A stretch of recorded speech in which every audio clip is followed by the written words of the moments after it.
Yo, what's up guys, Ghost here, and today we're talking Hit-Reg. I'm sure many of you have had problems with that in one way or another, bullets not registering on enemy soldiers, or your weapon failing to do any damage at all.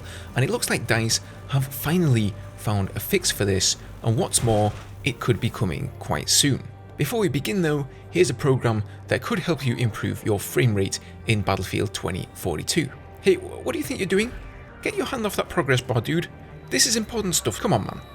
Today's video is brought to you by Opera GX, the world's first gaming browser. Now you might be thinking, Ghost, what the hell is a gaming browser? Well, it allows you to limit the amount of RAM, CPU and bandwidth that's available to the browser, thereby keeping more in reserve for whatever game you might be playing. And let's be honest, if it's Battlefield 2042, you need every extra frame that you can get. So I tested this in the most egotistical way I know how, by opening my own YouTube video 5 times on each browser, and as you can see, Opera GX consumes far less resources than Chrome. In addition to that, it has a ton of useful integrated features. For instance, if you don't like getting flashbanged in the face every time you open a new tab, it has a force dark mode option that allows you to force a dark theme on any website that doesn't natively support one. There's also loads of app integration baked right into the browser for websites like Twitch, Discord and Spotify, so you can quickly change your music,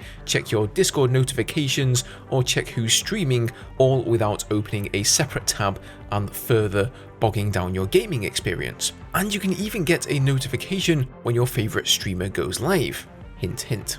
Then there's GX Corner, where you can find free games like Halo Infinite here, highlighted deals to buy cheaper from websites like G2A or Aniba, as well as daily gaming news. But the outstanding feature for me is the picture-in-picture player. So you can pop out the video of any video player, for example YouTube or Netflix, and drag it anywhere on your screen without wasting all the screen real estate that you normally would have to in a traditional browser window.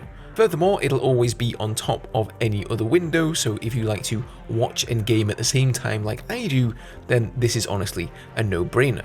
Now if all that sounds interesting to you, getting all of your bookmarks moved over from Chrome is a breeze with the quick import function. So head down to the link in the description to download Opera GX for free and give it a go.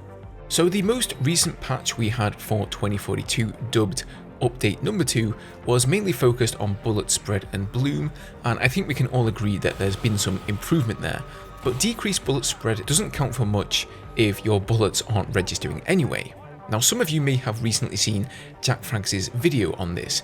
He seems to have found one of the culprits that actually introduces these Hit-Reg issues, basically having a lot of players congregating around a single flag, smoke going off, and put simply, lots of interactions between players happening at the same time in the same place. So he replicates this situation using the Kaleidoscope AI farming area. So on the skyscraper, capture objectives on breakthrough on Kaleidoscope, there's this pipe you can go prone behind and just farm beginner AI bots for weapon unlocks.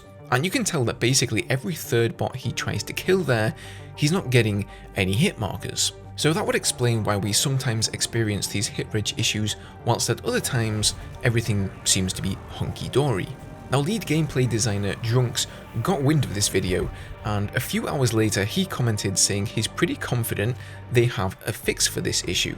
So hopefully once said fix is implemented, that'll be the end of our Hit-Reg troubles. But when is it coming? Well, we've already had 2 patches thus far, and thanks to the latest Battlefield blog, we also know that there are 2 more on the way. So if they indeed have found a fix, it seems like a pretty important issue, so I would think that it'd be coming in the earlier update rather than the latter. All they've said is that it'll be in early December. Now Tom Henderson, he reckons that date is going to be December the 7th, although he had also prophesized that the second update would actually release on November 30th, but he was wrong about that. It actually came out on the 25th, so even earlier. So who knows, it could be right around the corner, guys. Now finally today, I wanted to quickly touch on Portal. For a lot of players, Portal is as enjoyable, if not more so, than the all-out warfare mode of Battlefield 2042. Then we've got Hazard Zone trailing behind those 2 game modes, I would say. Personally, I haven't even tried Hazard Zone yet. Now I think Portal is a fantastic idea though, and it's been great to see all of the wonderful creations coming out of the community, like the wingsuit trainer I showed off the other day. Okay, let's see how this goes. Oh god, oh god, oh no, oh this is harder than it looks, guys. But if DICE don't make some changes, it's going to end up with nobody there to actually play it. So obviously when a new game like 2042 comes out, people want to rank up, understandably. They want to unlock the stuff gated behind the levels, especially when you have big things like the Nightbird helicopter at rank 20, the Bolt light tank at rank 50, or that one-shot sniper, the NTW-50, at rank 60. But at the moment, due to the XP bot farming servers that were rampant on release, the amount of XP you're rewarded on custom Portal servers is severely lacking, making it a pretty unlucrative option for actually progressing through the ranks. Add to that the fact that to actually have these custom servers running, somebody has to be hosting the game as well. If nobody bothers to join because they aren't going to get much XP, well, if you're hosting, then you're going to be sat around waiting for a long time and not getting any experience yourself either. Another issue, of course, is the weapon unlocks. So if you're playing Portal, you're more likely than not perhaps mainly there to experience the older weapons from Battlefield 3, Bad Company 2, and 1942. But if you're using these weapons, you're not actually working towards any unlocks on the Battlefield 2042 weapons and attachments, right? Likewise, you're not going to be unlocking any of the cool vehicle stuff. So I know that this is true for me. I've mainly been playing all-out warfare so far. And it's not because I don't find Portal fun or interesting, it's just because I want to get things unlocked.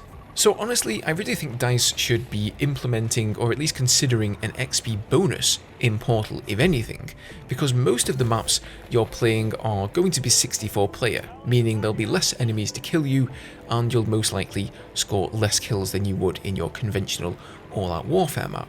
And I know that people are always going to find a way to capitalize on this and, get around the system and use it to farm XP. But I mean, look at Kaleidoscope fighting against AI bots on Breakthrough, right? Now you can just use that system to farm weapon attachments and experience. People are always going to find a way.